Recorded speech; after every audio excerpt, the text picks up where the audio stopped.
RCR, la red que comunica y une al Perú. Lo anunciado, ya se encuentra con nosotros el señor Manuel Guerra Velázquez, el secretario general del Partido Comunista del Perú, Patria Roja. Acaba de ser electo el secretario general en el 9º Congreso Nacional de dicha agrupación. Yo le quiero agradecer la amabilidad de compartir la invitación de RCR, Red de Comunicación Regional. Me va a acompañar, como siempre, en la co-conducción Carlos Cabrera. Señor Guerra, qué gusto de saludarlo. Gracias por estar acá en los estudios centrales de RCR, Red de Comunicación Regional acá en Lima. ¿Cómo le va? Buenos días. Bueno, muy buenos días. Contento y agradecido de estar acá en este programa que tiene tanta sintonía en las regiones. Estoy muy satisfecho con esta invitación. Muchas gracias. Coméntenos un poco acerca del 9º Congreso, porque en definitiva, aparte de las elecciones, también marca la perspectiva de la agrupación política, ¿no? Bueno, el Congreso del Partido representa para una cosa un poco rara en el país, en la medida que estamos viviendo en la actualidad una crisis política muy profunda que también afecta a los partidos políticos. En el Perú hay pocos partidos políticos en el presente, ¿no? Muchos han entrado en crisis también, se han convertido en puros rótulos. Y nosotros, a contracorriente de todo eso, somos un partido que ha hecho un congreso con cerca de 500,000 de delegados que han venido de todo el país. Ha sido un congreso exitoso, unitario, que muy autocrítico también sobre la experiencia del partido. Un congreso propositivo que señala el rumbo del partido durante los próximos 5 años. Ahora, hay un detalle interesante en todo eso, ¿no? Ustedes tienen organicidad política, tienen conformación partidaria, y esto un poco va contracorriente con la que muchos analistas, muchos políticos hoy esbozan, ¿no? De querer ingresar exactamente a participar en política sin formar parte de una agrupación, pero a pesar que hacen cuestionamientos a ellos, ¿no? Bueno, la política en el Perú, a nivel general, está muy desprestigiada, ¿no? En la medida de que muchos sectores han ingresado a la política no para beneficiar al país o al pueblo, para proponer un nivel de desarrollo, de servicio a la población. Todo lo contrario, ¿no? La política se ha convertido muchas veces en trampolín o en espacios de corrupción, de aprovechamiento del Estado para intereses personales o de grupo, y de decir que la actividad política se ha degradado. Anteriormente, por ejemplo, los partidos políticos tenían mayor consistencia programática, ideológica, política. Hoy en día eso se ha perdido, ¿no? Hay lo que se llama el transfugismo, ¿no? Mucha gente que entra a un partido no por su ideología, no por su programa, sino simplemente como una oportunidad para escalar posiciones, y cuando no le conviene ese partido lo abandona, lo deja y se pasa como si fuera también de un equipo de fútbol a otro, ¿no? Entonces ese tipo de cosas a la gente no le gusta, evidentemente, ¿no? Desconfía de los políticos. Hoy en día hemos visto, por ejemplo, cómo gran parte de los sectores que han estado en el gobierno, tanto a nivel nacional, en los gobiernos regionales o locales, están minados por la corrupción. Es parte de la crisis que tiene el país, ¿no? Una descomposición moral muy, muy fuerte. Y esto genera rechazo, ¿no? Evidentemente en la población.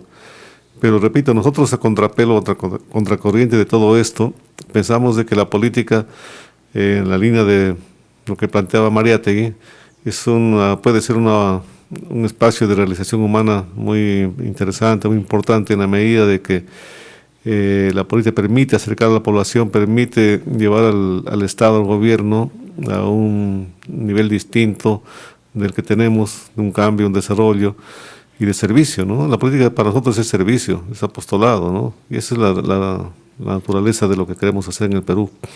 Ahora, Patria Roja ha tenido una presencia, diríamos, muy, a ver, vamos a calificarlo así, muy, diría, mediática, en la medida en que en los últimos años, cuando había una crisis, cuando había un conflicto, y sobre todo asociado a algunos hechos de violencia, siempre se decía, Patria Roja está metida allí. Y eso, en cierta forma, quizás ha generado una visión sesgada de lo que es esta organización política, que además siempre se decía, no, ellos son muy cerrados, ellos se manejan dentro de códigos, que no es muy accesible. O sea, siempre se tenía una visión de trabajar en círculos muy cerrados, pero cuando había un problema de esa naturaleza siempre se decía, no, Patria Roja está puesta allí. Bueno, efectivamente, a esto también ha contribuido pues justamente el tema del Sendero Luminoso, ¿no? Porque Sendero también se arroga una identidad comunista, utiliza los símbolos comunistas y habla de los fundamentos, incluso habla también de Mariátegui, ¿no? Entonces, cuando empezó Sendero con sus acciones totalmente desquiciadas, terroristas, que nosotros hemos repudiado siempre, hemos deslindado, el gobierno de turno, desde esa época han empezado a identificar como si Patria Roja fuera lo mismo que Sendero Luminoso, es decir, a satanizar a nuestro partido, ¿no? Y al conjunto de la izquierda, incluso al propio Mariátegui. Llega un momento de que era hasta un delito tener un libro de Mariátegui en la biblioteca, por eso lo consideraban unos terroristas, ustedes recordarán esas etapas. Claro. Y eso ha quedado, ¿no? Efectivamente, nosotros hemos estado siempre luchando al lado de la población, de los gremios, de los sindicatos, de los frentes de defensa, del magisterio, de los campesinos. Entonces somos un partido que ha estado a la cabeza de las luchas de los trabajadores y por ese motivo nos considera un partido radical. Pero nosotros también somos un partido que propone, ¿no? De propuestas para el país. En los últimos tiempos nuestro interés es lanzarnos a una mayor dinámica hacia la sociedad peruana para hacer ver una propuesta que no solamente es de los comunistas, sino también de los sectores de izquierda, democráticos y patrióticos que existen en el país, que quieren cambios profundos, ¿no? Necesitamos hoy día una gran unidad y salir de ese ostracismo al que quieren arrinconarnos, que hay gente interesada. Por ejemplo, a veces nosotros queremos comunicar nuestros puntos de vista, planteamientos, pero la prensa, la gran prensa, los grandes medios de comunicación nunca nos dan cabida. A eso es lo que me refiero. O sea, siempre había un sesgo de decir, no, a esta organización es casi peligrosa, ¿no? Mejor hay que una tenerlo, suerte de estigma, ¿no? ¿no? Hay que tenerlo ahí estigmatizado, efectivamente, ¿no? Parametrado, ¿no? Claro, porque saben de que nosotros somos un partido que en sus propuestas afecta los intereses de los poderosos, pues, de los que son los grandes dueños del país, de los grandes empresarios, los grandes medios, de los medios de comunicación. Nuestra política tiene que ser una política favorable a las grandes mayorías y evidentemente de que en el Perú no hay una distribución equitativa de la riqueza, ¿no? Porque el país produce, se la apropia un puñado de empresarios que son también intermediarios de empresas extranjeras y mientras la población en su conjunto, las grandes mayorías no tienen acceso a educación, a un empleo digno, a la salud digna tampoco, están en el abandono, hay una crisis agraria profunda. Y cuando denunciamos esas cosas, cuando hacemos ver que esta cuestión tiene que cambiar, evidentemente quienes son los dueños del poder nos marginan, ¿no?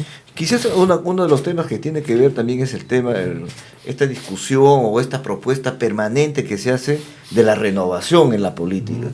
Entonces, cuando hablamos de renovación, pero muchas veces nosotros mismos como periodistas nos preguntamos, ya se está planteando la renovación de las organizaciones políticas, pero sin embargo vemos que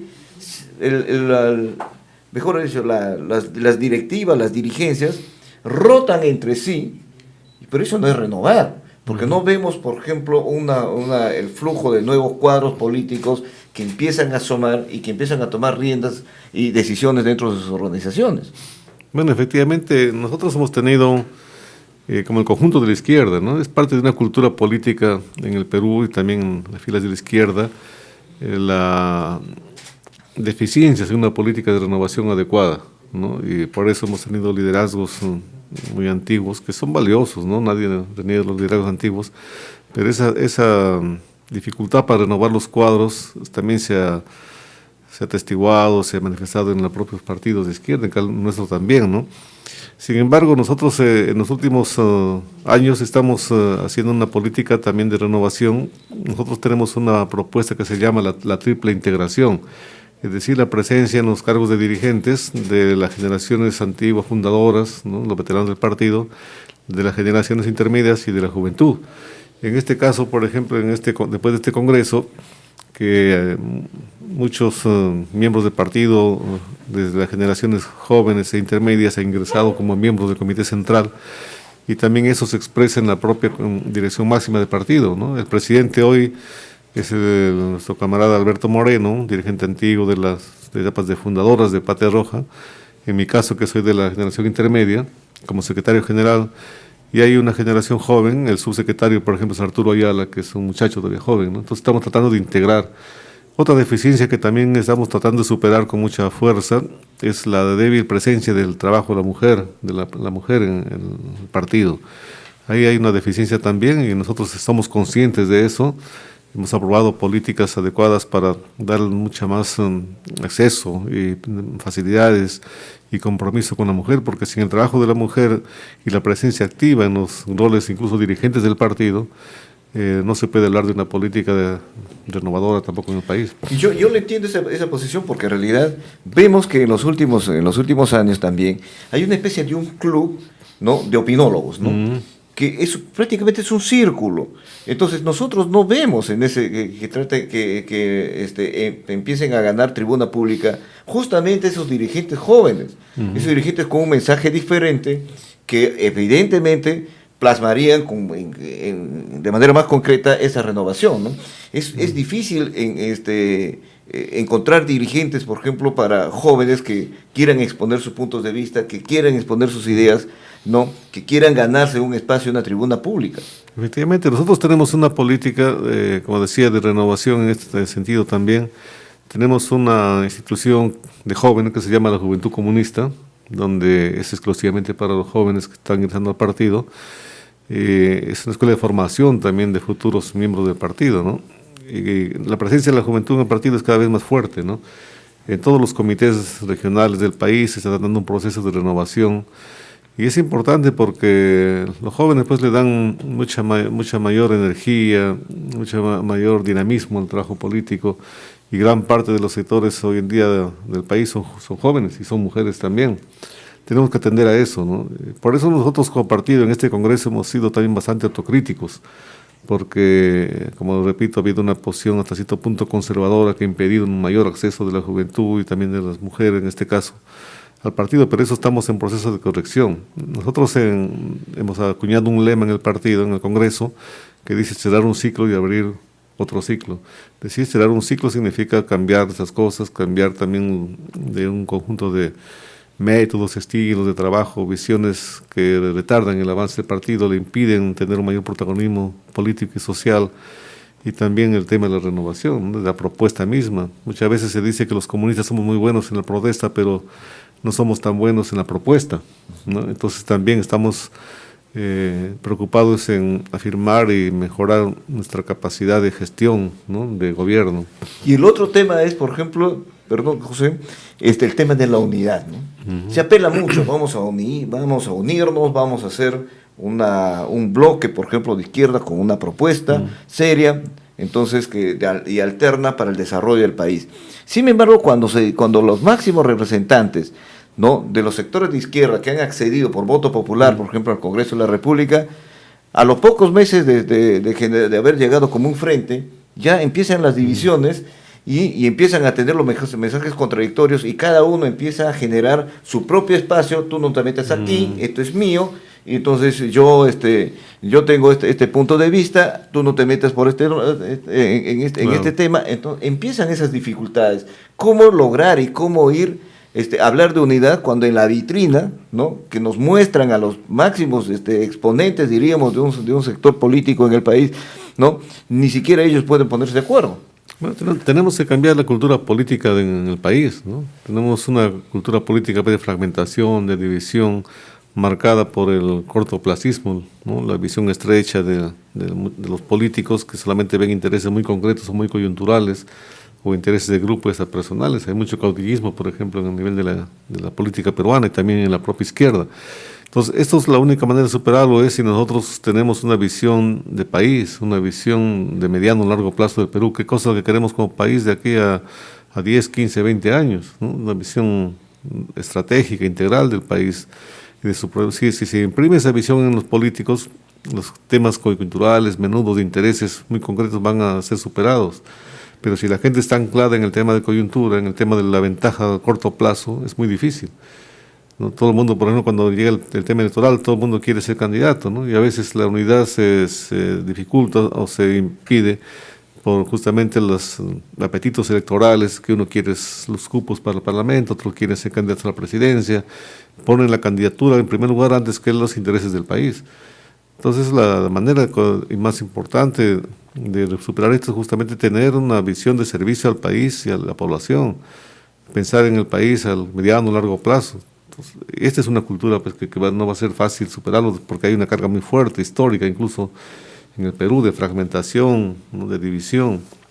Pero nosotros estamos también conscientes de ese problema y bueno, los compañeros de la izquierda son testigos de que en los últimos años nos hemos esforzado mucho de cambiar también y superar el sectarismo que en el partido también ha existido ¿no? Y aún ahora hay todavía rezagos sectarios, pero estamos haciendo un esfuerzo muy grande para superar eso y poder constituirnos no somos los únicos. Antes pensamos que nosotros éramos la vanguardia, los únicos que íbamos a hacer el cambio. Hoy día somos un destacamento de los muchos que hay en el país y hay que unirnos entre todos porque ¿quién es el enemigo a derrotar? Es justamente pues quienes hacen daño al Perú, ¿no? Entonces tenemos que unir la máxima cantidad de sectores, no solamente políticos, también sociales, culturales, tenemos que unirnos. Bien, estamos dialogando con el señor Manuel Guerra Velázquez, secretario general del Partido Comunista del Perú Patria Roja. Acaba de ser electo secretario general de dicha agrupación política. Yo quiero retomar algo que usted al inicio de la conversación planteaba, ¿no? Cómo la corrupción, o sea, ha ido carcomiendo a todas las instituciones, ¿no?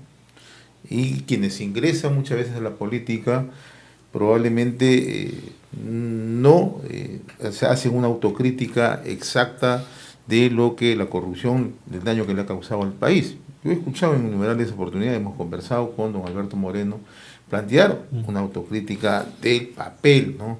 De las dirigencias políticas. Ahora me agrada escucharlo, ver que siempre es bueno hacer una autocrítica. Le preguntaba esto ¿por qué? Porque en la izquierda, o por lo menos en algunos gobiernos subnacionales donde han llegado representantes de la izquierda, se ha presentado un conjunto de hechos que se habla de presunta o presumible corrupción, ¿no? El caso de Jorge Acurio, por ejemplo, en Cusco, el caso de Susana Villarán en Lima, el caso del propio Gregorio Santo al frente del Movimiento de Afirmación Social en Cajamarca, ¿no? Que tiene serios cuestionamientos, ¿no? En las gestiones de dicha agrupación, recientemente Vladimir Cerrón, ¿no? ¿De qué manera, o sea, se pueden generar espacios dentro de la participación de la ciudadanía para evitar estos hechos que de una u otra manera no solamente confrontan a la izquierda, sino todo el país en su conjunto? Bueno, hay un problema central, ¿no? La corrupción siempre ha habido en el Perú, ¿no? Desde épocas de la colonia, es una herencia que nos dejaron los españoles, ¿no? Pero en los últimos años, a partir de los 90, esta corrupción se ha afianzado, se ha desbocado, se ha generalizado, ha afectado el conjunto de las instituciones del Estado, ha corroído los partidos políticos también, ¿no? Y eso tiene que ver con que el modelo neoliberal también trajo consigo no solamente cambios en la economía, sino también cambios en la manera de pensar, en los valores de la gente, ¿no? El pragmatismo, el utilitarismo, lo que llamó el Papa anterior la ley de la selva, ¿no? Es decir, uno escala posiciones, no importa si lo hundo a mi compañero, no interesa los medios, interesa el fin, ¿no? Entonces, esa manera de pensar tan individualista, tan pragmática, es el caldo de cultivo para la corrupción. Ya no hay barreras que impidan justamente a uno acceder como sea para enriquecerse, ¿no? Han traído abajo los valores, ¿no? Morales, ¿no? Los valores de la ética, todo eso se ha traído abajo. Entonces, eso ha logrado o ha llevado a que se expanda la corrupción, esta enfermedad de la corrupción por todo lado, ¿no? De manera desproporcionada. Y evidentemente también ha afectado no solamente a algunos sectores de la izquierda, también de los propios movimientos sociales, ¿no? Donde ven los sindicatos mismos, también hay problemas de ese tipo, ¿no? Y la sociedad misma, ¿cómo está? Vemos todos los días que hay crímenes, el tema de las violaciones, el tema del narcotráfico es extendido también por todo lado.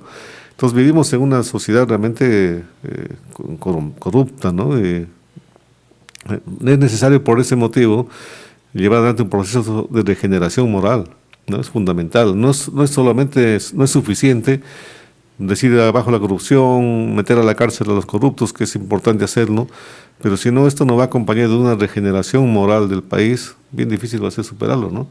Entonces, como decíamos, nosotros reconocemos que dentro de las propias filas de la izquierda también se han dado estos casos, como los que usted menciona, ¿no? Pero a diferencia de la derecha, nosotros no protegemos a los corruptos que se dan en la izquierda. Nosotros somos los primeros en denunciarlos, en expulsarlos de nuestras filas, en criticarlos, en guardar distancia de esas prácticas. A diferencia de la derecha, que trata de mantener impunidad, protección a los corruptos, ¿no? Porque toda la derecha, pues, su naturaleza es corrupta. El caso de la izquierda no es así. Hay casos aislados que hay que combatirlos, hay que deslindar, zanjar con ellos y pedir que todo el peso de la ley, nosotros no protegemos a nadie, que todo el peso de la ley caiga sobre los corruptos, se trate de quien se trate. Acá no, la corrupción no es que una corrupción de la izquierda sea buena y la otra sea mala, no, toda la corrupción en el país es negativa y es mala, y venga donde venga hay que combatirla con fuerza. Y ahora, ¿cómo están ya pensando, perfilando en la posibilidad de elecciones hacia el 2020 o el 2021?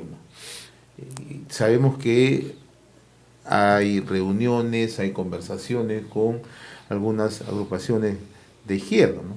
Y en este sentido, ¿cómo está perfilando Patria Roja lo que ustedes denominan espacios unitarios? Bueno, acá todavía todo este proceso unitario se está llevando a cabo en un contexto de mucha inestabilidad en el país y mucha incertidumbre. Nadie sabe ahora todavía cómo va a desembocar la crisis. Por ejemplo, si es que van a vacar a Vizcarra o Vizcarra a ir el Parlamento, si va a haber elecciones 2020 o 2021. Es decir, hay una incertidumbre en lo que va a pasar en el Perú de aquí a los próximos meses y los próximos años, ¿no? En ese contexto, nosotros estamos prácticamente trabajando en dos espacios unitarios, en ambos por igual. Uno es en el espacio de lo que se llama Voces del Cambio, ¿no? Donde está Perú Libre, también participa Verónica Mendoza, Nuevo Perú, entre otros sectores, ¿no? Y también estamos en el espacio de Juntos por el Perú, donde hay también conjuntos de partidos de izquierda, ¿no? En ambos espacios nosotros participamos.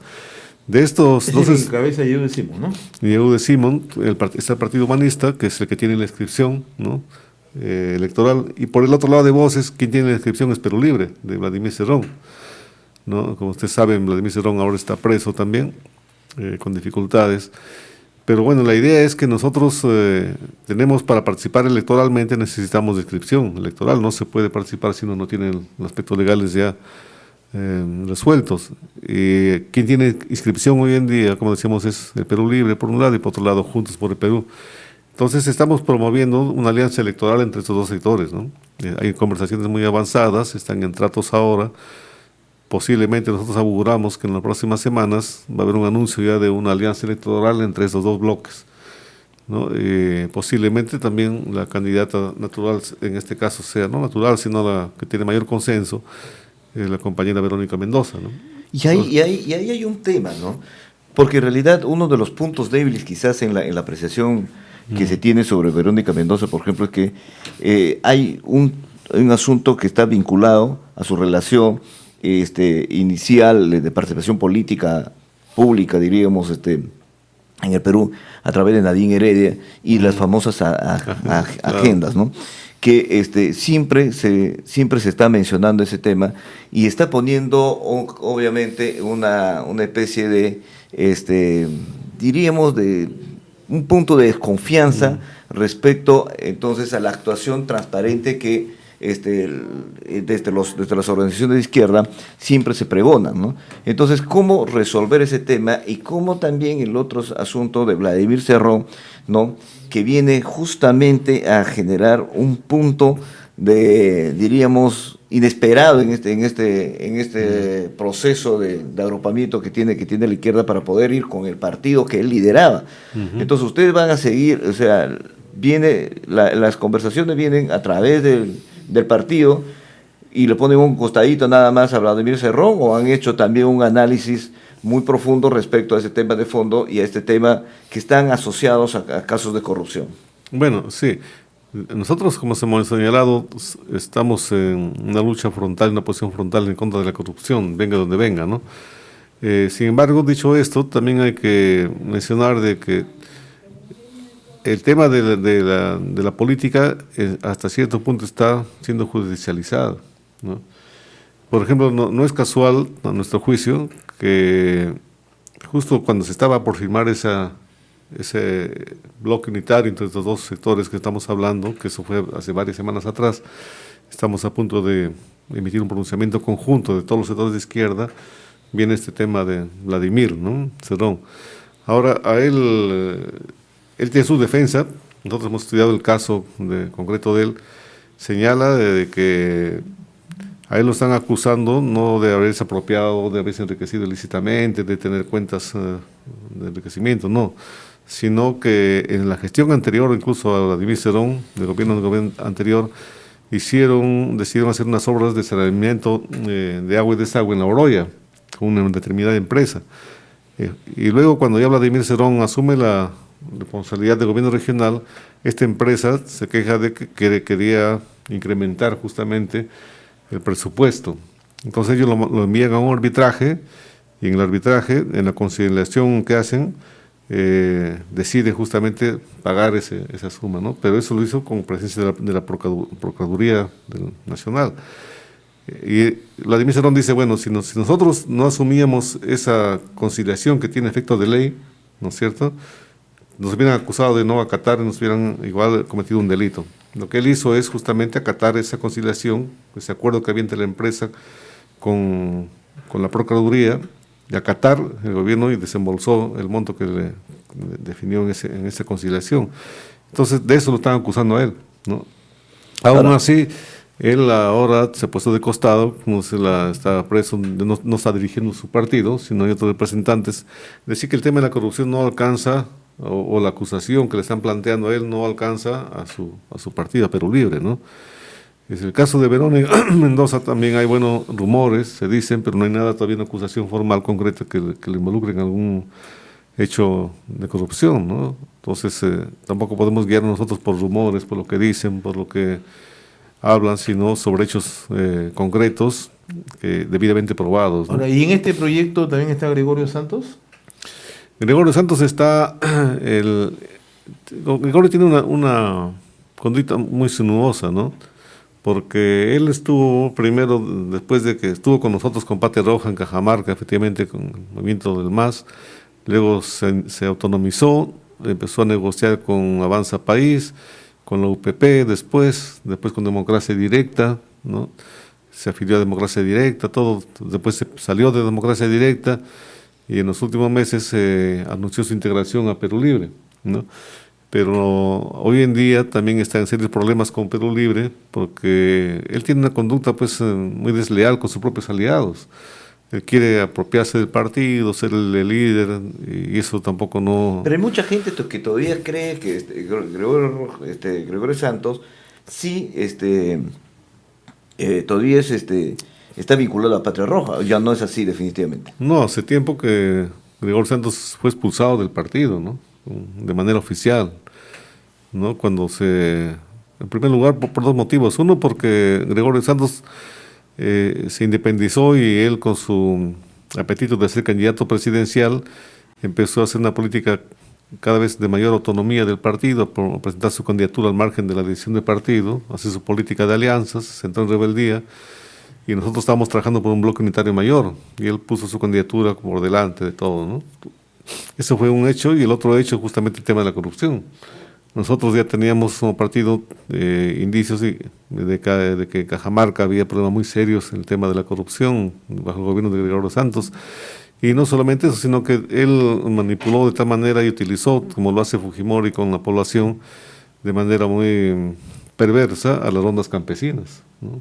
Prácticamente las rondas han sido... Su aparato de movilización. Y lo peor de que las rondas, que siendo una institución tan importante del campesinado, prácticamente lo ha casi destruido, ¿no? Lo ha dividido, a muchos dirigentes los ha corrompido, también los ha vuelto dependientes de las prebendas del gobierno regional. Ha hecho un daño terrible también a las rondas campesinas en Cajamarca. O sea, ustedes tienen una apreciación muy, muy negativa de la gestión, de los 8 años de gestión del MAS en Cajamarca. Efectivamente, porque ahí el partido no ha dirigido, ¿no? El partido apoyó en la campaña, hizo ganar a Goyo con el sacrificio de los militantes nuestros, pero justamente cuando Goyo asume el gobierno, el partido destaca sus cuadros para ayudar justamente a la gestión de Gregorio. Gregorio simplemente cierra filas, no hace ninguna facilidad para que acatar la decisión del partido o a las orientaciones o los consejos del partido, de la dirección del partido, y se autonomiza, ¿no? Ahora, esto también llama la atención. Hoy hay otro actor relevante en este tema, que es el congresista Marco Arana, que no lo vemos justamente en estos procesos de negociación, y tiene una visión, o diríamos una actuación bastante más alejada, diríamos, de estos anuncios de búsqueda de unidad. Y también llama la atención que en Cajamarca, por ejemplo, él se dedique 100% a hacer un enfoque respecto a la actividad minera, pero no lo escuchamos, por ejemplo, a tocar el tema de corrupción, ¿no? Ni tampoco hacer un enjuiciamiento crítico de lo que ha sido este gobierno del MAS en Cajamarca, como en este caso usted lo está haciendo de manera frontal. Bueno, Marco Arana es un dirigente que tiene su ámbito de acción, su propuesta en el tema básicamente ecológico, ¿no? No es que él sea un dirigente que se sustente en las ideas de la izquierda, ¿no? De Mariatti, del marxismo, no. Él básicamente es una persona que es tema ecológico. Y en unas primeras etapas él era, por ejemplo, 100% antiminero, decía la minería cero, ¿no? Era su propuesta de él. Nosotros, por ejemplo, tenemos una diferencia con él sobre ese punto específico, ¿no? Porque es irreal en el Perú hablar hoy en día de minería cero, ¿no? Lo que se necesita es un ordenamiento de la minería, ¿no? Para que no afecte el tema medio ambiente, el tema social, etcétera. Pero de ahí a plantear de manera tan radical ese tema de minería cero nos parecía totalmente equivocado. Por otro lado, en un momento hemos confluido con Marco Arana justamente en el Frente Amplio, hemos estado juntos ahí, y no olvidemos de que Verónica Mendoza sale como candidata del Frente Amplio. Por supuesto, ¿no? Sí, con una elección interna. Ganándole a Marco Arana, ¿no es cierto? En su partido. Le ganó a Marco Arana y sale Verónica Mendoza. Pero a partir del poco tiempo después, cuando ganaron ya las elecciones, ganaron una bancada parlamentaria, se dividen, ¿no? Se fraccionan, porque cada vez era más notorio que Marco Arana tenía demasiados celos de Verónica, entonces llegan discrepancias internas, bueno, se separan de bancadas. Y hoy en día Marco Arana, nosotros hemos insistido mucho en el espacio unitario y conversar con todo el mundo, ¿no? Confluir entre todos bajo aspectos comunes de propuestas de programa. Pero sin embargo Marco Arana no se ha mostrado favorable a una coordinación, a una unidad, ¿no? Él creo que quiere hacer lo que hizo con la campaña de Lima, ¿no? En Lima también, en las últimas elecciones, levantamos una candidatura más o menos unitaria. Marco Arana presentó su propia candidatura como Frente Amplio. Entonces, yo imagino que querrán hacer algo parecido a nivel nacional en las próximas elecciones. Es decir, Marco Arana quiere ser candidato a él. No quiere irse a elecciones internas con nadie. Él quiere ser el candidato. Él es dueño de la pelota. No le gusta que le hagan sombras. Claro, dice, entonces, ¿no? Pero a nuestro juicio eso va a ser un suicidio político, porque bien difícil de que sobreviva con la nueva legislación incluso que hay sobre el tema de los partidos. Sobreviven esas condiciones, pase la valla electoral que se plantea en las elecciones. Por eso es que llamaba la atención, por ejemplo, que ustedes no en este proceso, si han tenido una experiencia, ¿no?, de buscar una unidad, de ir en un frente, y se han ido con Tierra y Libertad, que esta vez no estén hablando, por ejemplo, con Tierra y Libertad, habiendo habido allí, ¿no?, un proceso que se dio y que llevó y que se logró aglutinar una bancada en el Congreso, ¿no? Muy numerosa, ¿no? Considerando el histórico de los últimos años de representación que ha tenido la izquierda. Sí, pues como repito, nosotros hemos hecho y estamos haciendo intentos de establecer un frente lo más amplio posible, incluyendo también a Marco Arana. Pero esas cosas se hacen pues también con la participación y la anuencia y la predisposición de ellos. Pero si Marco Arana no recurre, no está dispuesto a conversar, no hace ningún gesto unitario, sino él está en lo suyo, entonces tiene el legítimo derecho también pero eso afecta pues a la unidad de la izquierda, y como repito, él estaría cometiendo un error muy serio si se va solo, ¿no? Porque en primer lugar la gente izquierdista, la gente que quiere cambios, quiere unidad. No quiere 2 o 3 candidaturas. Y si nosotros decimos siempre, para definir las candidaturas hay que empezar las elecciones democráticas internas, ¿no? Hay que se definan los candidatos. Dos, que en la nueva disposiciones legal que hay en la nueva ley de electorales, lo que se ha aprobado la reforma política, va a ser bien difícil que se pase la valla si uno va por separado, ¿no? Va a ser bien. Entonces, se corre el riesgo de que el mismo Marco Arana pierda la inscripción electoral si sigue en ese camino sectario, ¿no? Hasta este momento no está incluido entonces en la negociación. No está participando. O sea, está por su cuenta. Así es. ¿Y hay posibilidad de que lo incluya? Bueno, de esta parte nuestra está toda la predisposición, ¿no? Porque creemos nosotros que sería un serio error de ir nuevamente a un proceso electoral fragmentado, la izquierda en 2, 3 o 4 candidaturas. Hasta el momento, Verónica Mendoza es la que se perfila. Entre otras, hay varios precandidatos, puede haber, porque no se ha definido todavía las candidaturas, pero nosotros pensamos de que Verónica es la que está mejor posicionada dentro de la izquierda, ¿no?